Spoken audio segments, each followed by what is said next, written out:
bien? ¿Cómo te trata la pandemia? Bueno, acá encerrado, Ale, cuidándonos con toda la familia y con mucha preocupación por la situación en materia de salud y por supuesto por la situación económica. La decisión del presidente de privilegiar la salud por sobre la especulación es bárbara, Claro. es lo que corresponde.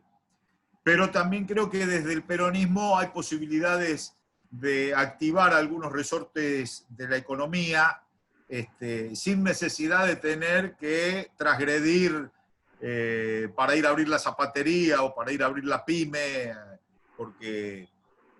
porque hay que pagar los impuestos y todo eso. Yo creo que el gobierno tiene que estar estudiando medidas para que el aislamiento que propone con justa razón y con nobleza el gobierno nacional se pueda sobrellevar sin la presión de la urgencia del vencimiento de la factura de la luz, por ejemplo. Claro, Yo creo que claro. el gobierno tiene que estar elaborando medidas para darnos un auxilio en este aislamiento a todos los ciudadanos. Te propongo un diálogo sobre esto para empezarlo y poder analizar. Es imposible analizar qué pasa en Argentina si no analizamos lo que pasa en el mundo y en la región. Vos sos un diputado del Parla Sur, un hombre con muchos vínculos, también en América Latina. ¿Cómo estás viendo la región, tomando en cuenta que parecería que Argentina está rodeado por gobiernos, en algunos casos de derecha, otros neoliberales, y hasta un Bolsonaro que es un militarista de corte casi fascista o fascista él mismo, además del daño que está produciendo en Brasil? ¿Cómo lo estás viendo vos? ¿Y cómo ves también el futuro del Mercosur en el marco de estas dificultades que tiene la región? Yo veo un panorama muy feo, muy feo. Pensar que hace 10 años estaban las manos de Lula, de Néstor y de Chávez juntas, que fue el escenario quizá más ideal de integración de la patria grande. Sin embargo, aún con esos tres genios, esos tres líderes, con esos tres patriotas, con unidad de concepción, no pudimos resolver la libre circulación de personas, bienes y servicios en nuestros territorios. O sea, si hay una fotografía que te llena de esperanza, es esa. Y los avances fueron poquititos, fueron muy pequeños, y había vocación de integración. Entonces hoy, con la fotografía del Brasil, del golpe de Estado en Bolivia, de la traición en Ecuador, de la Colombia militarizada con las bases norteamericanas, del bloqueo a Venezuela, del Uruguay con un salto a la derecha, de la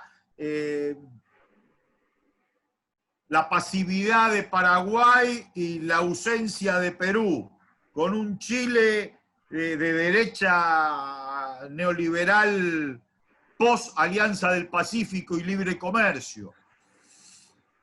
La Argentina con un gobierno que ganó las elecciones, nuestro gobierno, con la vocación de integración, pero con muchos condicionamientos. Yo lo veo una situación fea, no me gusta. Creo que hay que trabajar mucho. Y ahí es donde aparecen algunos fantasmas de la historia, que activa el ex gobernador de Mendoza cuando habla de la separación de Mendoza del Estado Nacional. Entonces, en este escenario aparece este tipo de declaración que cuando uno empieza a rascar en la historia, ves los planes del Imperio Británico en 1715, de dividir los virreinatos del Río de la Plata. Había 3 en ese momento. Después vino el virreinato, perdón, los virreinatos de América, después vino el virreinato del Río de la Plata en 1776. Pero ya Gran Bretaña, en la pelea con España, quería dividir. Después vino el virreinato del Río de la Plata en 1776. Y después vino el primer gobierno patrio en 1810. Y entre 1810 y 1816 perdimos lo que decía nuestro himno, Potosí, Cochabamba y La Paz. Tuvimos que cambiar las estrofas del himno porque ya hubo una balcanización en la independencia argentina, o en la independencia del Río de la Plata. Ahí quedó el Alto Perú, allá quedó Paraguay, allá quedó la banda oriental. Entonces, y son 200 años, que es un abrir y cerrar de ojos en la historia. Y ahora aparece esta situación de Mendoza. Entonces, el viejo proyecto de seguir partiendo por sobre la idea de patria grande integrada, me hace ruido, pensando en Lewis y en Benetton en la Patagonia, viejas estancias que una de ellas fue de la corona británica y que la compraron a un patacón, post campaña al desierto. La campaña al desierto también fue en un vínculo con los británicos y la idea no fue otra que apropiarse de las tierras. Hay que ver el catastro. Por ejemplo, el catastro del sur de San Luis. Son todas hectáreas, son todas 5.000 hectáreas. Todas divididas en 5.000. Anchorena y esos nombres. O sea, se repartieron las tierras. Fue casi una expedición inmobiliaria.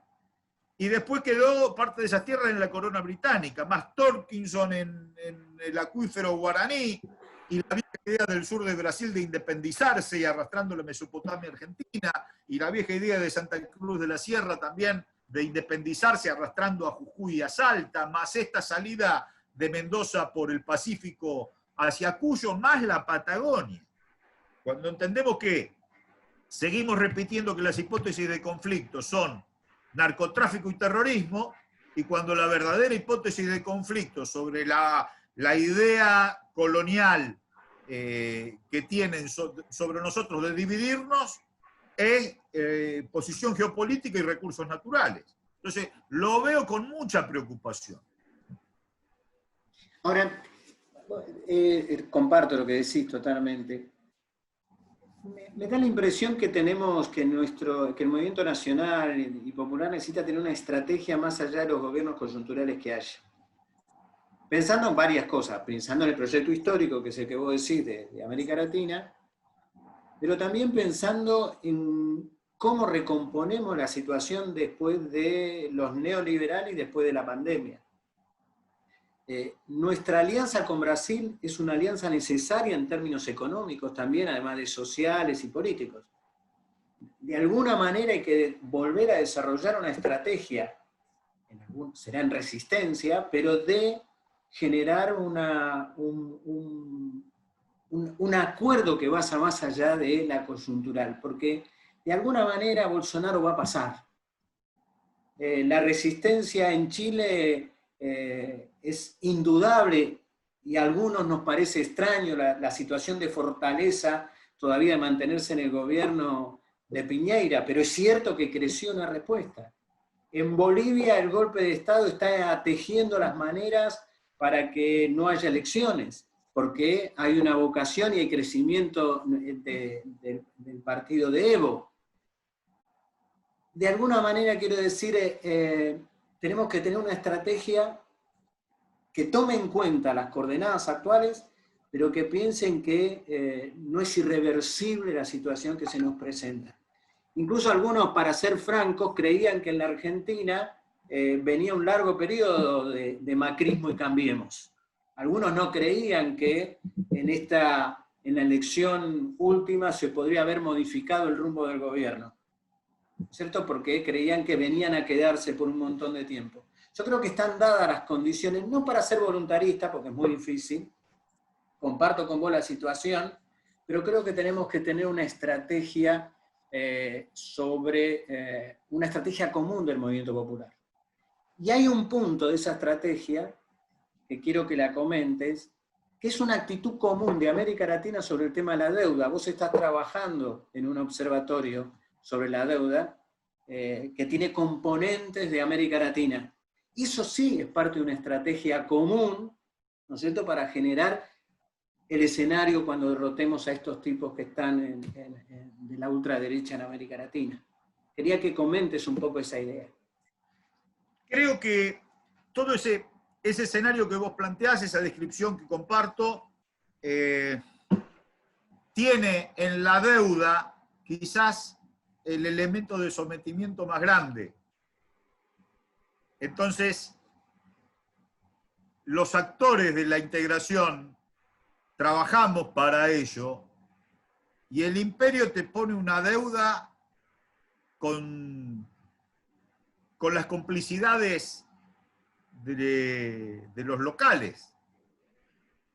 Los acreedores están de los dos lados del mostrador. El que toma la deuda en nuestros territorios, en nuestras naciones, en nuestros estados, en complicidad con quien la oferta. Y es ahí donde vulnerar esos intereses se hace muy cuesta arriba, porque hasta episodios que parecen a favor nuestros están a favor de la división. Ellos, o sea, estamos peleando contra un enemigo ultrapoderoso que supone que nosotros somos su patrio trasero. Y no solo estoy hablando de los Estados Unidos, sino hablo del capital financiero. Nosotros somos el patio trasero del capital financiero, con energía, con recursos naturales, con agua, con tierras hermosas para los alimentos. Entonces, si nosotros no tomamos conciencia del potencial que tenemos juntos, realmente nos van a dividir y dividir y dividir cada vez más, cada vez más. La deuda es el elemento de sometimiento total. Por eso es importante tener una política común de deuda. Y no la estamos teniendo. Ecuador arregla por su lado, nosotros vamos con una oferta que a mi juicio me parece muy módica.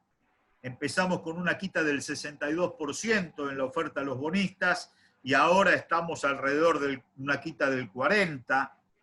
O sea, antes íbamos a pagar el 38% y ahora estamos pagando casi el 54, 55%. A mí me parece como que de los intereses. Y no cuestionamos los tribunales de Nueva York. Entonces, realmente, yo me hago una cosmovisión que hoy ese tribunal de Nueva York funciona como funcionó en el siglo XVIII, XIX y parte del XX, el Imperio Británico dividiendo y dividiendo y dividiendo. Hoy quizá se pueda focalizar en esos tribunales de Nueva York y con las decisiones de la deuda. Fíjate que el ex gobernador de Mendoza plantea, y Argentina no es un impedimento para que Mendoza renegocie su deuda, porque lo tratan como argentinos a la deuda mendocina, y cuando nosotros podríamos tener mejores vínculos. O sea, la deuda es el instrumento que ellos tienen más a mano para disgregarnos y partirnos y someternos. Por eso es tan brutal la deuda que tomó el macrismo. 150.000 millones de dólares tomaron estos tipos de mínima en 4 años y no hay nada hecho. No se hizo nada con ese dinero. Y nosotros lo estamos renegociando sin auditarla. Entonces ahí hay un matiz desde nuestro espacio Compromiso Federal con las políticas del gobierno. Vamos a ver qué pasa con los acreedores. Pero cuestionamos los tribunales de Nueva York por una cuestión de soberanía. No puede ser que en un punto, un día, nosotros estemos en manos de Griesa o de la señora que ahora sucedió a Griesa. a ver qué hace con nosotros. Y aparte queremos una auditoría de la deuda, entendiéndola que es ilegítima. ¿Y por qué decimos que es odiosa e ilegítima? Porque no fue en beneficio del pueblo argentino, porque no hay nada que se haya hecho con ese dinero a favor del pueblo, no hay una obra que se pueda referenciar, y porque entendemos que están de los dos lados del mostrador con complicidad de los acreedores, los que la contrajeron. Entonces, pero esto pasa sistemáticamente en toda América Latina. Entonces, desde esos resortes, vos vas a avanzar en una integración, que el abogado de Brasil pueda actuar en la Argentina, que el plomero argentino pueda ir a San Pablo, que el odontólogo de Bolivia pueda trabajar en Chile, que el hospital maternal, en vez de tenerlo en La Quiaca, lo tengamos en Yacuiba, en un planteo de instrumentación y racionalización de nuestros recursos, que podamos potenciar un mercado interno con 500 millones de habitantes. Bueno, esas decisiones son monitoreadas por los tipos que nos obligan a endeudarnos y que después nos exigen que paguemos a los intereses usurarios que ellos quieren. Entonces, se hace realmente muy difícil. O pateamos el tablero de alguna forma, o nos van encerrando en su lógica. Te sumo ya, metiéndonos más en esto, en la cuestión local. El macrismo significó un salto en ciertos mecanismos de los neoliberales de los ciclos de endeudamiento, porque básicamente hay un mecanismo que ellos crearon. Mega endeudamiento, lo que vos decías, fuga de capitales, beneficio desde el Estado de funcionarios que se beneficiaron y enriquecieron con esa fuga de capitales, que juegan en el campo de los fondos de inversión, Caputo and compañía, con lo cual el daño que le han hecho a la Argentina significó para ellos altísimos beneficios en sus empresas, en sus lugares donde trabajan, en todo lo que ellos desarrollaron. Con lo cual, además de la discusión de la deuda, hay que desarmar el mecanismo que permitió eso. Uno de los puntos de cómo se permitió que la Argentina tuviera estos ciclos de endeudamiento es la ley de entidades financieras de la dictadura militar. Es una deuda de la democracia, de los gobiernos populares, no haberla transformado para no permitir que la desregulación que se produjo ahí. La ley de entidades financieras de la dictadura permitió sacar del Estado, de la banca pública, la orientación del crédito. Y ahí sí nos podemos ir a Jauretche a estudiarlo de nuevo, ¿no es cierto? Y ver lo que se decía cuando un país, cuando un gobierno, cuando un proyecto pierde el crédito, porque te lo dirigen todo ello. Entonces hay que desarmar lo que formó la dictadura y el mecanismo que creó el macrismo, que utilizó eso para el mega endeudamiento, todo lo que vos decías, y nos deja una situación. ¿Por qué vos creés, o cómo pensás, mejor dicho, para no hablar solo del pasado, sino de la actualidad, cómo es construir una fuerza, no digo fuerza política, sino una fuerza social, el actor, ¿no es cierto?, que permita esto que vos estás diciendo, de construir las reformas que se necesitan en el país? Estoy de acuerdo con lo que planteás, por supuesto, en ley de identidades financieras. Pero voy a hacer un poquito de historia. En el 31, el golpe de Estado, una vez que justo suplantó Uriburu, los nacionalistas avanzan, después se quedan los liberales, aparece la creación del Banco Central.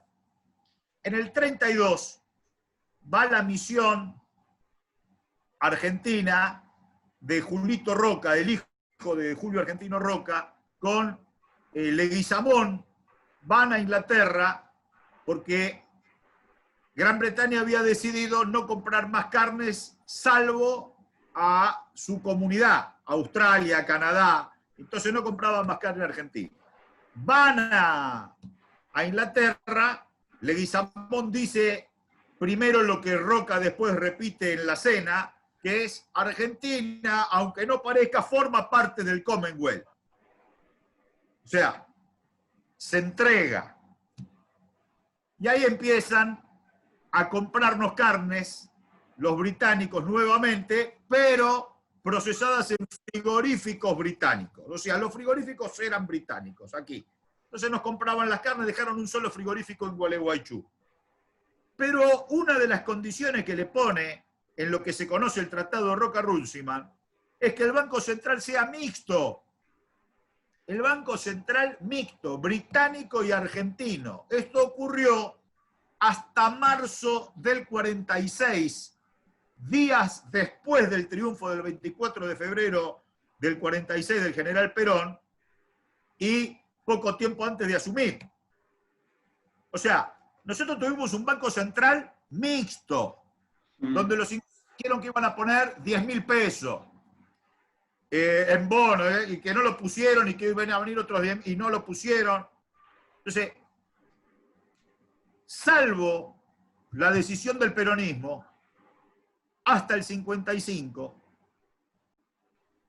y entre el 55 y el 76 llevaron adelante nuevamente episodios de un Banco Central amañado, y del 76 al 83 no solo nacionalizaron la deuda de los privados, sino que hicieron dibujos contables para pasarle al Estado deudas que no habían contraído los privados. Eso está en el caso Olmos.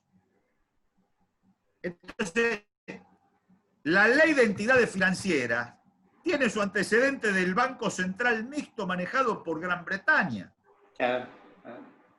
Entonces, nosotros, es inadmisible que a 40 años de la democracia sigamos con esa ley. Entonces, los resortes de 1932 solo fueron sorteados por una decisión soberana de un gobierno popular como el del general Perón, con 17 de octubre mediante. Ahora, esos hilos invisibles seguramente siguen operando. Entonces, tenemos que patear el tablero. Sin una ley de entidades financieras de la democracia, orientando el crédito a la producción, estamos en un desastre. Yo veo la cosa fea en términos de integración, porque veo que cada una de esas acciones tiene un solo objetivo, que es partirnos. Te llevo un poquito más a la actualidad. ¿Cómo ves esta situación que se ha creado de el espionaje utilizado por el macrismo, creando en su relación muy profunda con jueces, fiscales, medios de comunicación o periodistas de esos medios, con un objetivo político claro que era la demolición de todos aquellos que se opusieron o levantaron la voz o tomaron medidas contra el proyecto neoliberal en la Argentina? ¿Cómo lo analizás? ¿Cómo lo estás viendo? ¿Cuál es el futuro de eso? ¿Qué pensás de las maniobras que se están enfrentando actualmente? Bueno, por supuesto que el presidente lo planteó el día de su asunción en el Congreso Nacional, cuando habló de esos medios de comunicación, del Poder Judicial amañado y las cloacas del poder que articulaban la información. Eso es el Lawfare. Y Alberto Fernández dijo, nunca más es nunca más, nunca más es nunca más. Y nosotros lo aplaudimos.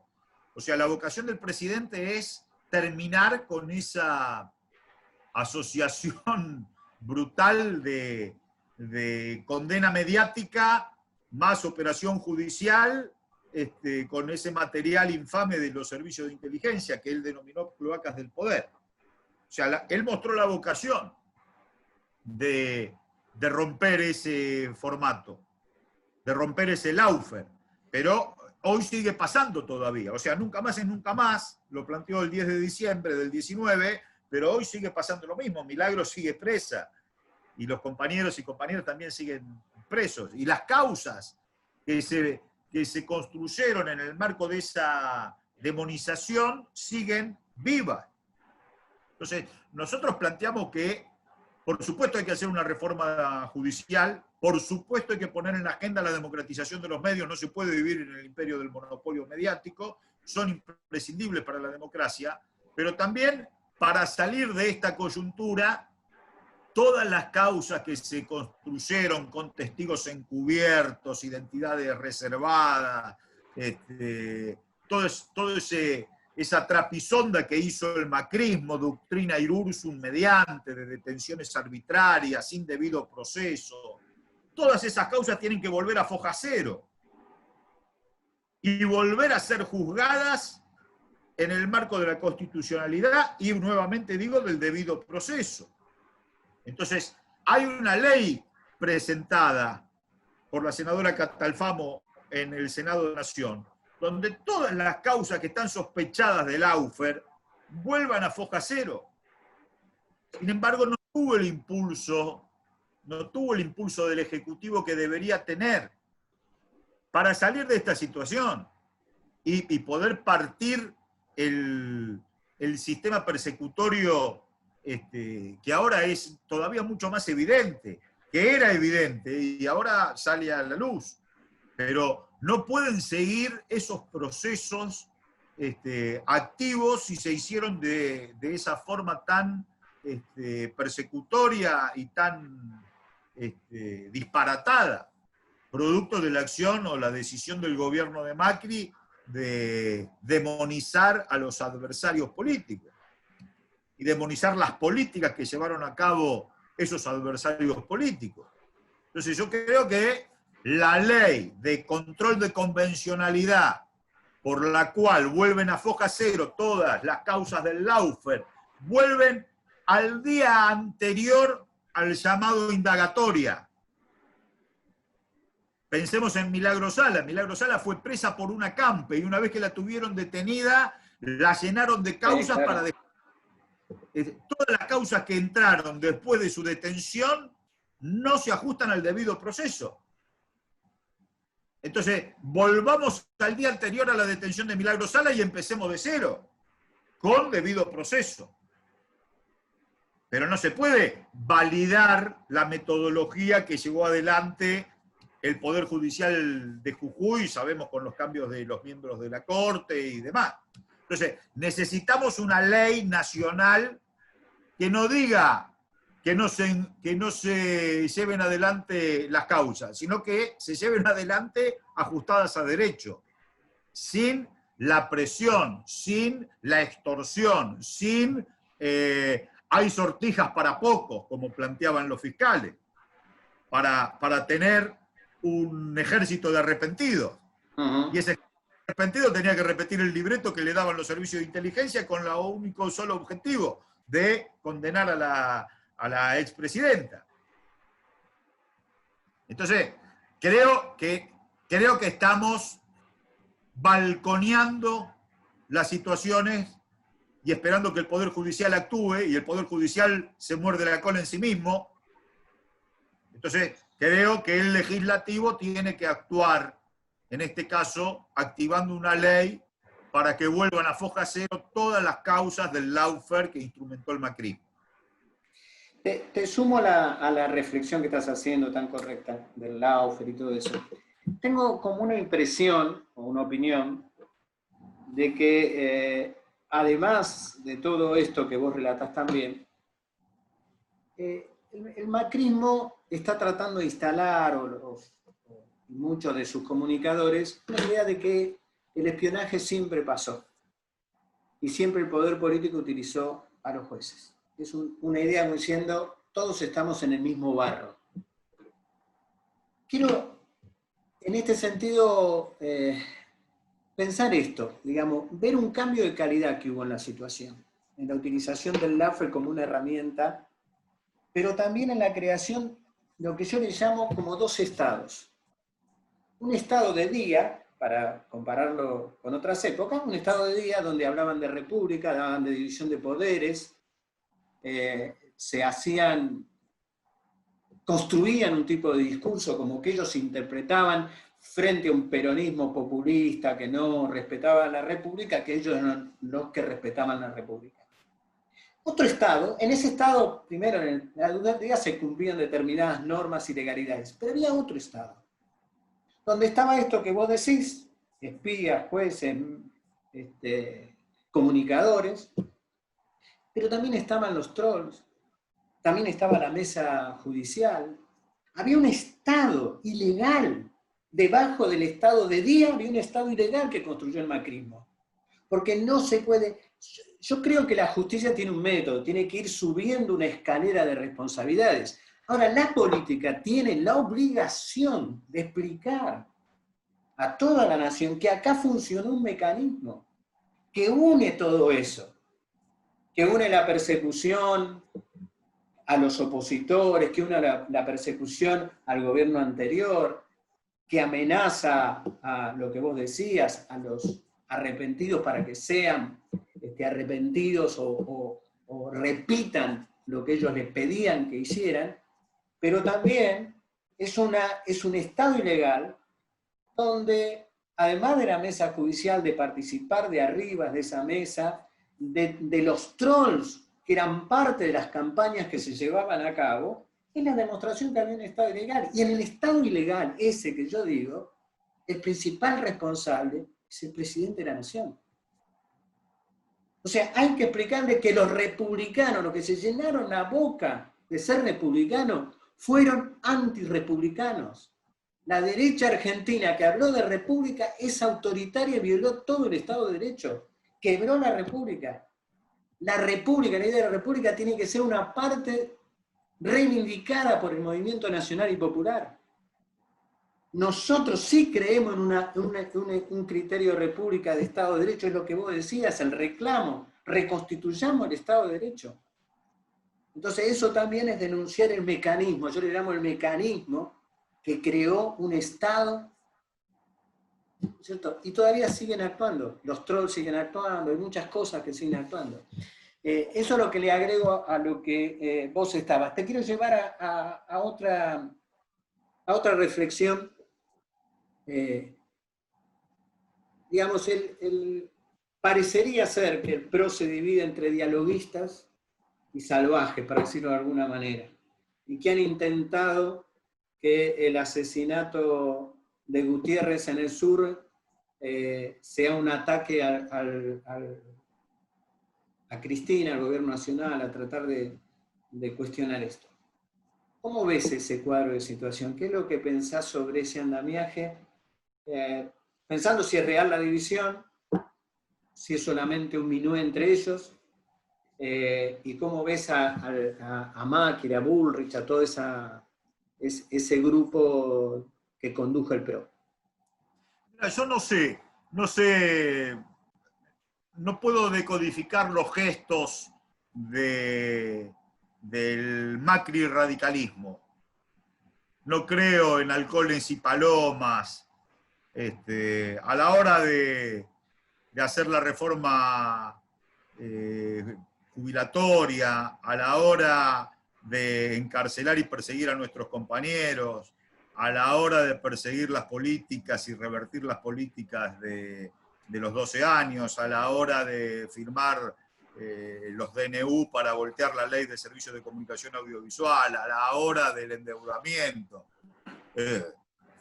Fueron un bloque monolítico. Así que si tienen o no disputas ahora, a mí me da exactamente lo mismo, no me importa. Para mí son lo mismo, son lo mismo. Policía bueno, policía malo, llamémosle como querramos. No sé, me faltan elementos de la mecánica interna de ellos para poder analizarlo. Todos fueron cómplices de esa metodología. Todos fueron cómplices de la metodología que vos, Ale, recién describiste también de pasarse la república por el fondo del mar, el fondo del barro. O sea, para mí son exactamente lo mismo. Ellos, junto con el Poder Judicial y los medios de comunicación, están respondiendo a un formato de nación o de Estado, sí, un formato de Estado que deje a los intereses de los poderosos el manejo y condenar al resto de los habitantes de nuestra tierra a la más extrema pobreza al desamparo más brutal. No les importa. No hay una idea de le duele como propia la cicatriz ajena, en términos dice Poliano. Les importa nada lo que le pase al otro. Ellos son ellos los ciudadanos, los argentinos, y el resto son fuerzas de explotación, les importa nada. Entonces, con estos medios de comunicación, con este poder judicial y sin las reformas que tenemos que llevar adelante, impulsando inmediatamente para salir de la crisis que nos deja la economía, la deuda, más la enfermedad y el virus, no se puede esperar nada. Acá hay que actuar proactivamente, activamente con cambios estructurales. Los tipos están apostando al deterioro económico, manteniendo todos esos resortes de poder que construyeron la demonización y la persecución. Eso lo mantienen. Poder judicial, medios de comunicación, y el espacio político con 40 y pico de puntos. Deterioran todas las acciones de nuestro gobierno. Y si nosotros nos quedamos en la mitad del río y no avanzamos, y no avanzamos, y no avanzamos, bueno, vamos a perder las próximas elecciones. Por eso los cambios estructurales hay que hacerlo. Reforma del Poder Judicial, reforma en los términos de las entidades financieras, revisar conductas con respecto a los servicios públicos, participar de los resortes del comercio exterior, garantizando la mesa de los argentinos, son algunos de los puntos que el Estado en manos del instrumento del Poder Ejecutivo, en manos del Frente de Todos, tiene que avanzar. Porque ellos están alimentando que ahora los números de la salud vengan feos y que se junten con los feos números de la economía que ellos dejaron la bomba con delay para que explote ahora. Entonces ahí van a querer hacer macanas institucionales. Van a querer hacer macanas institucionales. Ya se les advierte en los voceros, incluso en los voceros periodísticos, que hablan lo que ellos no dicen y en algunas cosas que ellos también dicen. Entonces, yo creo que es importante tomar el control de algunos resortes de la economía ya y avanzar en las transformaciones ya, porque ellos están activos como no quieren, digamos, no tienen afecto por el formato republicano, salvo lo expresan en un disfraz. Ellos quieren un conflicto de orden institucional. Lo dicen los programas de televisión, no es que lo estamos advirtiendo nosotros en una deducción de su actitud. Ellos lo dicen. ¿Va a terminar el gobierno de Fernández? ¿Qué están diciendo? Queremos que no termine. Claro. En la pregunta está la instalación del tema. Ellos quieren que no termine. ¿Va a terminar el gobierno de Fernández? 15 puntos de rating el sábado a las 12 de la noche, a las 10 de la noche. Se lo plantean ellos. Lo plantea el grupo monopólico. Entonces, ya están instalando el tema. Ellos quieren llevar todo ese tema. Por eso insiste que el AMBA abra la economía y que funcione la zapatería y el comercio y la carnicería y que todo el mundo salga. Porque saben que con eso van a acelerar el proceso de deterioro de la salud. Y con un deterioro en la salud, si nos dejamos de cuidar tal cual lo plantea el gobierno, si nos dejamos de cuidar, la salud mala, la economía mala genera la condición objetiva para que esa pregunta tenga una respuesta que es la que ellos quieren escuchar. Entonces, digo, reformas estructurales y asistencia de orden económico a toda la sociedad, sectores medios incluidos, para que podamos cuidarnos de este virus y no hacerle el caldo gordo con enfermarnos y que suban las terapias intensivas y que suban las muertes para que esta derecha se lleve adelante o se lleve puesto el gobierno constitucional. Muy lindo el café que estamos tomando. Me parece que dentro de un par de semanas volvemos a juntarnos acá en un café en la barraca y seguimos la charla. Claro que sí. Te agradezco mucho que estés en nuestra revista. Al revés, sale a vos. Y bueno, nos vemos en breve cuando podamos. Bueno, un abrazo grande.